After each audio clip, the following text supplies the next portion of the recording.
My son cut me off for 15 years before I won the jackpot. Then, he invited me to meet his grandson. What I did next stunned him. I awoke alone on my 65th birthday like I had for the previous 15 years. As I trudged to the kitchen to make my morning coffee, the modest apartment in Portland felt more empty than normal. One sorrowful tiny card from the church was on my table, the only one I recalled. Aside from that, the photo of my son Richard frozen in time 15 years ago was the last one I had of him. I caressed his face through the glass, recalling the tiny child who couldn't sleep without my goodnight kiss and used to crawl into my bed during thunderstorms. How did we arrive here? How did I become the mother whose son pretended she did not exist? Working multiple shifts as a nurse when his father stepped away was not an option. It was about survival. Every extra hour allowed Richard to have the books he required, sports equipment, and finally college tuition paid for in full by me. But to him, those hours meant desertion. My financial prudence became dominating. My mentoring devolved into interference. The last breaking point was above $5,000. Just $5,000. Mom, this is once-in-a-lifetime opportunity. MedTech Solutions is going to transform the market. His eyes had blazed with a familiar intensity. The identical expression he'd given 3 prior short items that had wiped all his funds. I can't, Richard. Can't. That money is for emergencies, I had said. His visage stiffened into something I couldn't identify. You've always been dominating and untrustworthy. How can you claim you love me while not trusting me, I said. You want my money, not my love. Words I'd regretted ever since. I made a decision on the morning of my birthday. No more lonely anniversaries. 3 hours later, I was parked outside of his Seattle house. A lovely 2-story home in an area I could never have bought on my nurse's wage.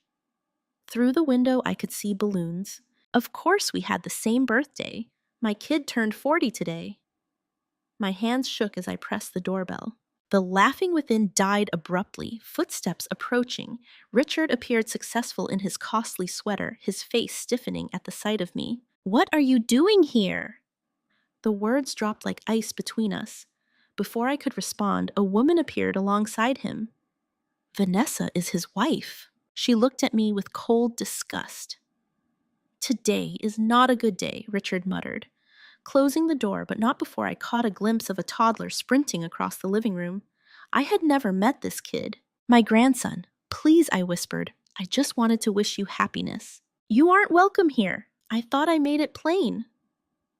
The door shut in my face, leaving me standing alone on the porch, tears flowing down my cheeks as the celebration proceeded inside without a pause. After 15 years of separation, my own kid couldn't spare 5 minutes on our shared birthday. I drove home wondering which hurt more, being rejected again or knowing there was a kid inside who had no idea I existed. Months have passed. I attempted to immerse myself in volunteer work at the local library, where pages that required arranging would not judge or reject you. That's when I met Eleanor, an exquisite retired attorney with keen eyes that saw everything. You're carrying something heavy, she murmured one afternoon, slipping into the chair across from me. I knew the look. Initially, I deflected, but something about Eleanor's no-nonsense attitude penetrated my defenses. I soon started telling her everything. Richard represents alienation, my birthday tragedy. Have you tried writing to him? She asked. I laughed bitterly. Letters, emails, and birthday cards. 15 years' worth was either returned unread or disregarded entirely. Eleanor nodded attentively. But did you write the truth? Not what you think he wants to hear, but the plain truth. That night, I wrote by hand until my fingers cramped. I spilled all upon those pages. How my controlling behavior sprang from the fear of losing him as I had lost his father. How seeing him from afar through common connections had been my sole link to his life. I truly wanted to know my grandson. No excuses, just the facts and an apology. 3 weeks later, a manila envelope came. My hands trembled as I opened it, hope swelling like a silly bubble. Inside were tattered fragments of my letter like jagged confetti. A yellow post-it note simply said, "Stop trying to enter our lives." I sat immobile, the shredded parts of my heart in my lap precisely like the letter. A box in my bedroom closet had 15 years' worth of unsent birthday gifts for a grandchild I didn't even know. That night, I added the ripped letter to my collection. The next day at the library, I overheard a mutual acquaintance announce Richard's promotion to Vice President of Marketing at Bright Path Industries, not MedTech Solutions, the firm he wanted my $5,000 for. A short internet search found that MedTech had declared bankruptcy 2 years after our disagreement. Curiosity drove me deeper online. Richard's social media posts depicted a perfectly manicured existence with a lovely family vacationing in exotic locales. He captioned one beach shot celebrating my promotion. Who needs family when you're successful? I closed my laptop, a peculiar peace overtaking me. After 15 years of asking for bits of affection, it was enough. I would cease battling for someone who had entirely left me out of his tale. That night, I collected all of the unsent cards and presents and put them in a storage container. I wasn't prepared to throw them away, but I did recognize that they belonged to a reality that would never exist. I muttered to the empty chamber, "Time to start living for myself." I had no clue how much one decision would alter everything. 1 year later, I could scarcely recognize my life. My little network of pals had expanded. I had joined a book group through the library. I even attempted water aerobics at Eleanor's prodding, but I still considered it glorified splashing. As I completed paying for my goods at Morgan's Market, the clerk inquired if there was anything more I needed. He motioned to the lottery ticket display. "Jackpots up to $220 million. Everyone is buying tickets." I've never played the lottery. Too many years of witnessing patients play away their rent money had turned me off gambling. But something, maybe the achievement of going a whole year without contacting Richard, gave me pause. Why not? I handed her $2 and stated one ticket. The ticket remained forgotten in my handbag until 3 nights later when I unintentionally switched on the evening news over supper. The announcer's voice interrupted my thoughts. Tonight's Powerball numbers froze my hands in mid-bite when they flashed on the screen. Slowly, I reached for my purse and extracted the crumpled ticket. I checked 1, 2, and 3 times. My heart was pounding so hard that I could hardly hear the speaker declare there was a single winner in Portland, Oregon. I remained immobile in my chair until midnight looking at the ticket. $220 million. It was not real. It could not be genuine. But it was. The attorney I phoned the next day was similarly startled. "Ms. Wilson, do you realize that $128 million after taxes is a lump sum payment?" I nodded, feeling numb. "Oregon permits winners to remain anonymous by claiming via trusts or LLCs," he noted. "The name will be public record, but we may make it generic." As he explained the procedure, a recollection arose. Richard's expression when I declined him $5,000. His displeasure that I did not trust his judgment. Now I sat attempting to process more money than I could handle. The attorney said, "You have no idea how many people will crawl out of the woodwork. Family you haven't heard from in decades will suddenly recall how close you were." Family. The word lingered in the air between us. Richard's face flashed across my head, followed by a sight of my grandchild just before the door slammed in my face. A peculiar feeling crept on me, not exhilaration or enjoyment, but something sharper. For 15 years, I was helpless asking for scraps of attention. Now, for the first time, I had the cards. I added quietly, "Set up the trust, and I'd like to discuss how to keep this as private as possible." As I exited his office and stepped into the brilliant Portland sunshine, I felt something I hadn't felt in years: power. 6 months passed as I followed my financial advisor's advice. I formed the Wilson Family Trust to accept the lottery prizes while keeping a quiet profile. Outwardly, nothing had changed. I continued to volunteer at the library, live in my apartment, and drive my 10-year-old Honda. Eleanor observed over coffee, "You are the most disciplined lottery winner I have ever seen." As my lone confidant, she'd seen me painstakingly prepare while avoiding the typical lotto-winning splurges. I said I learned discipline while raising a child on a nurse's salary. Furthermore, extravagant expenditure draws attention. I allowed myself one well-planned pleasure: a simple yet lovely 3-bedroom home in a quiet Portland neighborhood. To explain the acquisition to acquaintances, I casually mentioned selling a family property in the Midwest that had been involved in legal battles for years. 6 months after receiving my wins, I was sorting books at the library when my phone vibrated with an email notice. Richard Wilson, the sender, made my heart skip a beat. Mom, it has been a while. Sarah Miller told me you moved to a nicer house. Is everything okay? Maybe we should chat sometime. After 15 years of quiet, we get this casual note as if we had chatted only last week. I leaned on the bookcase, my hands trembling.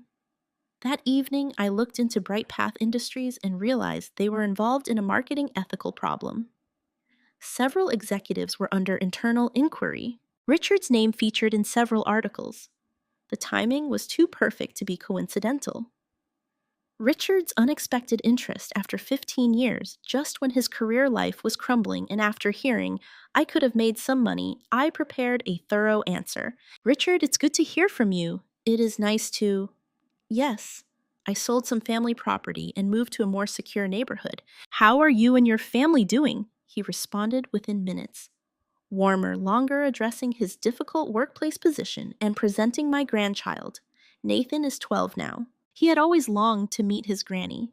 Maybe we could have lunch sometime. Have you always wanted to meet with me? The boy who didn't realize I existed until Richard wanted something. I glanced at my phone, a peculiar calm coming over me.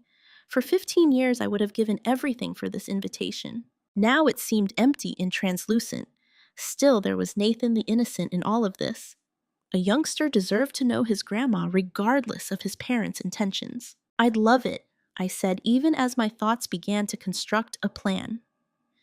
Richard chose Seattle's Harbor View restaurant, which was posh enough to impress and featured floor-to-ceiling windows that overlooked Elliott Bay.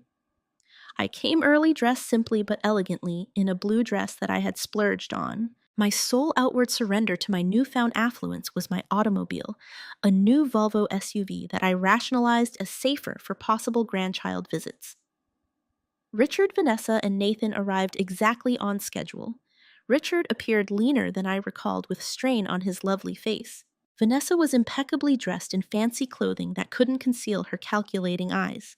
And Nathan, who was tall for a 12-year-old, had Richard's eyes and a wary face that crushed my heart. I spoke softly to Nathan, fighting the temptation to hold him. I'm delighted to finally meet you. The child cast an apprehensive glance at his father before extending his hand properly. Nice to meet you, Mrs. Wilson. You can call me Grandma, I said, or Margaret if that is more comfortable. Richard led us to our seat and quickly dominated the discussion with anecdotes of Nathan's academic accomplishments and athletic successes, as if he were presenting a CV, rather than discussing a child. Richard and Vanessa grilled me during lunch regarding my inheritance from the family property. Vanessa observed, looking at my plain necklace as if analyzing its value. I deflected, concentrating instead on Nathan. What courses do you prefer in school? His eyes brightened up. Science and history. In fact, I'm now working on a research about immigration patterns. My instructor claims Nathan excels at everything. Richard interrupts, top of his class, like I was. Nathan's shoulders fell slightly with the interruption, and his enthusiasm faded. It brought up unpleasant memories of Richard at that age when his father dismissed his talents. When the check arrived, Richard patted his pockets dramatically. I think I left my wallet in my other jacket. I smiled calmly, seeing the costly watch still on his wrist, and paid the bill without remark. In the parking lot, Richard casually said that we are going through a difficult time, that the firm is reorganizing, and that Nathan's private school tuition is due shortly. I nodded non-committally. I am just thrilled we are reuniting. Nathan approached me nervously as Richard and Vanessa were arguing beside their car. He remarked quietly, "You don't seem sick." He looked uneasily at his parents. Dad claimed you had a brain ailment that left you disoriented and feeble. That's why you never came or phoned. My heart froze. Before I could react, Richard harshly summoned Nathan. The child instantly grabbed my phone and began typing something before sprinting back to his parents. Driving home, I checked my phone. Nathan had provided his contact details in a short note. Can we chat sometimes? Tears obscured my eyes, but they were no longer from despair. They came from something even more deadly. Rage. Richard continued communication in the weeks after our lunch, with each message barely concealing references to his financial struggles. Meanwhile, I maintained a cautious connection with Nathan via text messages, never openly challenging Richard's falsehoods, but instead sharing anecdotes of my active charity work and travel with friends. "Did you actually climb Methood last year?" Nathan texted one evening. "Dad mentioned that your condition made it difficult for you to walk at times." I answered, "The view from the summit was breathtaking," adding a snapshot of me at Timberline Lodge. "I've always enjoyed hiking," he responded fast. Dad must have been bewildered at the time. One afternoon, Nathan announced his impending history lecture. "It's about immigration trends, including how your parents immigrated to America. I hope you could go, but it is on a Thursday next month." My pulse accelerated. I could drive up to get it. "Really, I can add you to the visitor list." Each student is allotted 4 family spots. The day of the presentation, I arrived at Seattle Prep an hour early, my heart thumping as I checked in at the front desk. The receptionist smiled kindly. "You must be Nathan's grandma. He's ecstatic you're here." In the corridor, I met Nathan's history teacher, Mr. Collins, who shook my hand heartily. "Dear Mrs. Wilson, Nathan has been telling us you might arrive. It's great to finally meet you." "Finally?" I asked. "Well, yeah. After years of hearing about your health, it's amazing to see you doing so well." Nathan performed a full research on neurodegenerative disorders last year based on your expertise. The floor seems to shift under me. "What is my condition?" Mr. Collins seemed uneasy. "What about early onset dementia?" Richard explained at each parent-teacher meeting why you couldn't travel or manage social situations. Nathan even raised funds for studies. He trailed off after noticing my look. "You didn't know." I supported myself against the wall. Richard had not just shut me out of their lives. He'd concocted a complex story depicting me as mentally incompetent. While I was sending cards and letters pleading to be included, he informed everyone, including my own grandson, that I was too unwell to function. The presentation started before I could digest this revelation. I sat uncomfortably in the back row, watching Nathan confidently discuss his family history, which I'd offered in my texts and masterfully integrated into his tale. When he noticed me, his expression brightened briefly before returning to his presentation. Later, while families gathered in the corridor, I noticed Richard and Vanessa arrive and examine the throng. When Richard noticed me chatting to Mr. Collins, his face turned pale. "What are you doing here?" he screamed and pulled me away. Nathan welcomed me, and I responded calmly, but my heart raced. "It's interesting that Mr. Collins acknowledged my problem. You've been discussing dementia to everyone for years." Richard's gaze flashed about the room. "This is not the place." "No," I agreed, my voice calm, despite my quivering palms. "It is not. But Richard, we shall address it. Soon." As I went away, Nathan caught up with me grinning. "You arrived." I hugged him in our first embrace. Over his shoulder, I glimpsed Richard's icy, calculating glare. The lines had been drawn, and for the first time in 15 years, I was no longer at a disadvantage. Did he tell everyone I had dementia? Eleanor nearly dropped her tea when I told her about the school bombshell. "That's awful, Margaret." I nodded, the disbelief giving way to a smoldering rage that I scarcely recognized in myself. While I was sending cards and presents, he told Nathan that I was too unwell to recognize him. Eleanor laid down her cup with the precision of someone suppressing wrath. "What are your next steps?" I'm not sure I admitted. A part of me wants to expose him to tell Nathan everything, but this would only harm the youngster. "What about the other part?" I met her look carefully, wanting to know how deep this is. The next day, Eleanor introduced me to Martin Reeves, a discreet private investigator whom she had previously utilized in her legal career. She told me that this was only information collecting. Nothing is unlawful. Martin's discoveries went beyond my wildest suspicions. Richard was drowning in debt with his home underwater credit cards, maxed out in high-interest loans. The Bright Path affair featured marketing strategies that inflated the advantages of some pharmaceuticals while downplaying the adverse effects with Richard's permission. Martin said that he is considering a termination. The corporation is undertaking internal investigations before the FDA becomes involved. Martin discovered something very frightening in Nathan's school records. Richard and Vanessa sought for his transfer to an international school in Vancouver, Canada. The application needed a large payment and verification of Canadian residency within 30 days. They were going to run with my money. Richard's pressure increased, and his signals became less subtle. Nathan said during one conversation that his school's tuition is rising, and given the current state of the property market, we may need to severely downsize. Vanessa mistakenly left investment brochures promoting Vancouver property developments visible in the background during a video conversation intended for Nathan to show me his science project. I kept my oblivious compassion while laying my trap. I disclosed my upcoming appointment to a financial advisor, changed my will to include Nathan, and arranged for Vanessa to inadvertently discover hefty bank statements in my handbag during a quick coffee encounter, revealing only a percentage of my fortune, but enough to hook them entirely. "This is incorrect," I muttered to Eleanor after outlining my machinations. "I am becoming as calculating as they are." She grasped my hand. "The distinction is in your eventual goal. They intend to take advantage of you and then go. You want to safeguard Nathan and perhaps rebuild something real." That night, Nathan texted me. "Dad and Mother are arguing a lot.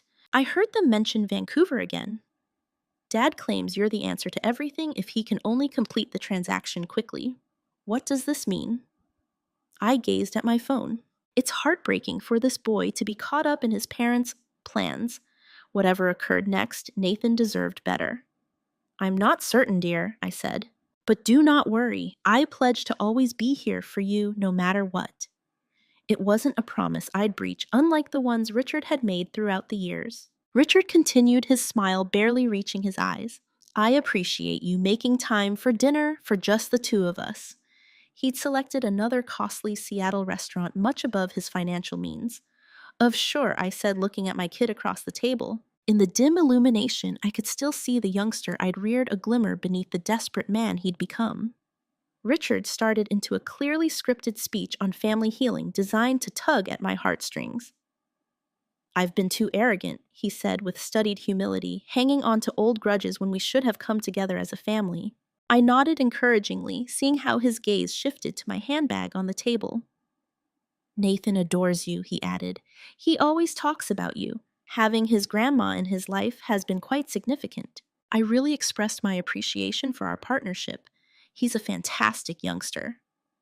Richard leaned closer, his voice lowering. "Mom, I've been meaning to talk about something essential, an opportunity that could tackle several problems at once." I thought, here it comes. "I'm beginning a new business, a consulting firm that focuses on pharmaceutical marketing compliance." The irony, right? He laughed without humor. With my unique knowledge of what not to do, I could assist businesses handle rules responsibly. I remained fascinated as he described his company proposal, observing how the expected launch expenditures matched his current debt burden. "I'm providing you the opportunity to invest in something significant," he concluded.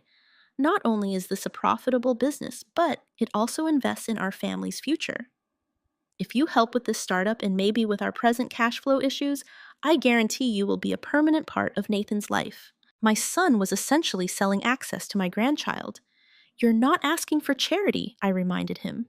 "You are proposing a partnership in both business and family." He nodded enthusiastically. "Exactly, and we'd be close. Well, quite close. Oh, Vancouver has a growing biotech sector. Nathan is already on the waiting list at Cambridge International Academy. It is extremely elite, accepting only 50 kids per grade. We need to reserve his position with a deposit by next week." I drank a sip of water, buying time. Vancouver or British Columbia, that's quite the move. A new beginning, he said calmly. "For every one of us, you are welcome to visit at any time." Exactly like Martin had discovered, they intended to seize my money and run across the border. "I'll have to think about it," I explained carefully. Richard's smile tightened. "Do not take too long. These opportunities have timelines." Nathan sent an SMS that night, "Grandmother, I overheard Mom and Dad fighting after you left. Dad stated they needed to finalize the agreement with the elderly lady before she changed her mind. I believe they meant you. They're discussing going to Canada, but they haven't told me anything. Please do not tell them I stated this. I sat in the darkness of my bedroom, a peculiar peace washing over me. For 15 years, I had lamented the end of my relationship with Richard. Now I mourned something different, the guy I believed my kid was. It was time to put a stop to this charade. "I'm delighted you could all come for the weekend," I said, greeting Richard, Vanessa, and Nathan into my Portland home. I recommended they come to discuss my investment selection. They were unable to resist the bait.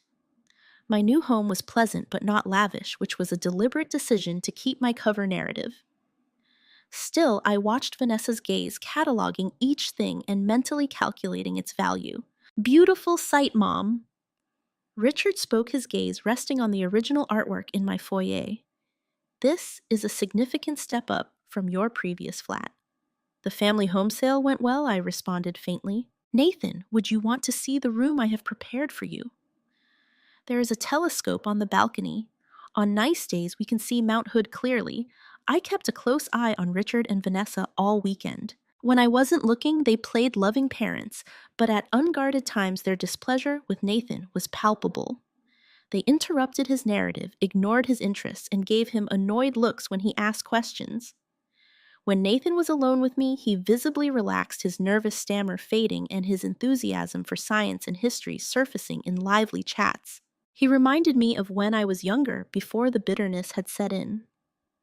Saturday afternoon, as Richard and Vanessa went on a stroll, which I assumed was a strategy session, Nathan showed me a brochure he discovered in his father's briefcase.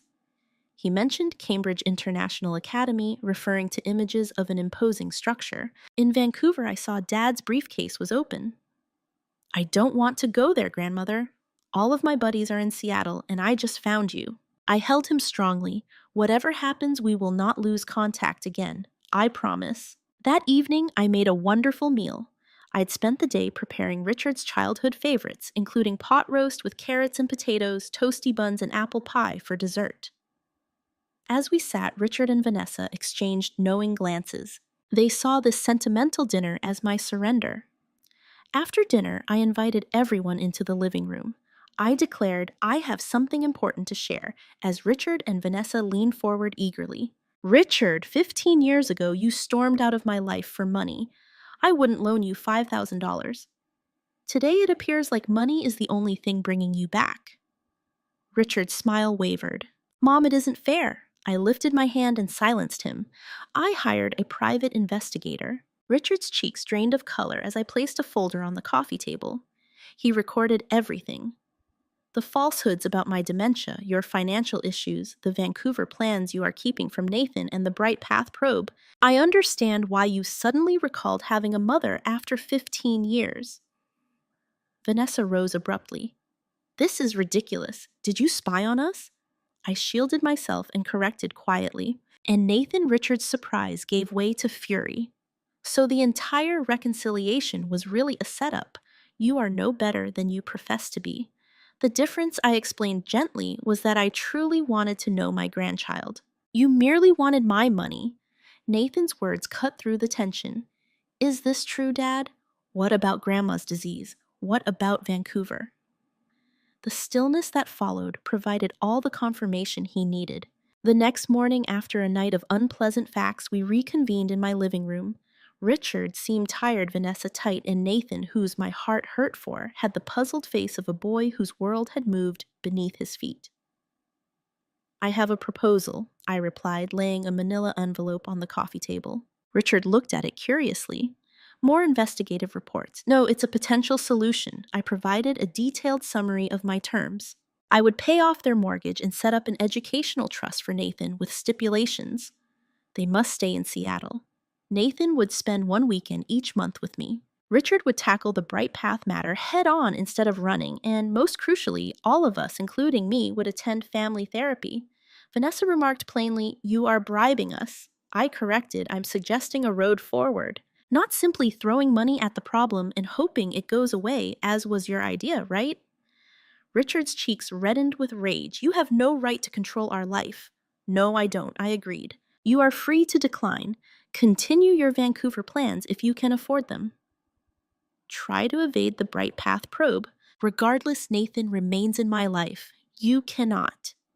I can appeal for grandparent visiting privileges, I said, especially given the proven pattern of lying you followed. Eleanor has already prepared the papers. It was a calculated risk. Grandparents' rights were difficult to enforce, but Richard didn't realize it. You are blackmailing us, he replied, his voice trembling. I said, I'm offering you the opportunity to rebuild something real, not founded on deception or money, but on integrity. It will not be easy. Trust has been broken from all sides, but Nathan deserves better than what we've given him thus far. Vanessa, ever realistic, examined the financial information in the package. We require time to discuss this. Nathan, who had been silent throughout, suddenly said, Why did you lie about Grandma all these years? He asked his father. Why did you let everyone know she was sick? Richard refused to face his son's gaze. It was complicated, Nathan. No. Nathan protested, his voice firmer than before. You lied because it was simpler than revealing the truth, and you did not want me to know her. In that moment, I noticed a change in my grandson, a knowledge of adult fallibility that some youngsters experience too early. He glanced at his father, not angry, but disappointed. Perhaps the most distressing thing a parent can see in their child's eyes. Nathan added quietly, I think Grandma's idea is good. I want to attempt therapy. I'd like to stay in Seattle with my buddies. I want her in my life. Richard gazed at his kid as if he were seeing him for the first time, not as an extension of himself or a piece in his life's chess game, but as a distinct individual with his own ideas and emotions. Nathan, he started but appeared unable to continue. Vanessa grabbed for the papers, her practical side showing itself.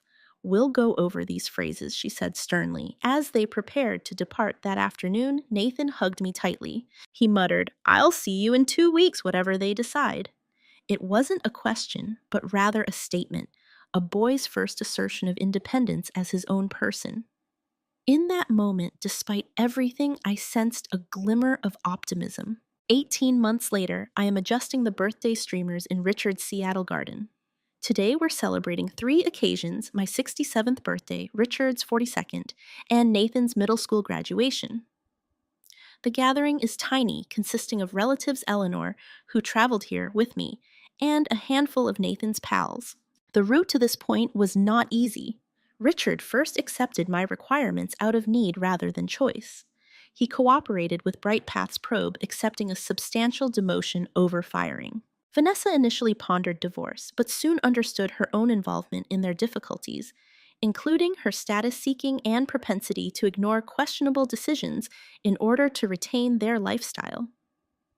Our therapy sessions exposed unpleasant facts, including Richard's hatred of my long working hours when he was younger, my fear of abandonment when his father departed, and Vanessa's fears arising from her own broken family. We discovered layers of hurt that had been simmering for decades. The first 6 months were the most challenging. Richard would shut down emotionally during sessions. Vanessa swung between cooperative and passive aggressiveness. I tackled my own guilt for overly managing Richard throughout his adolescence.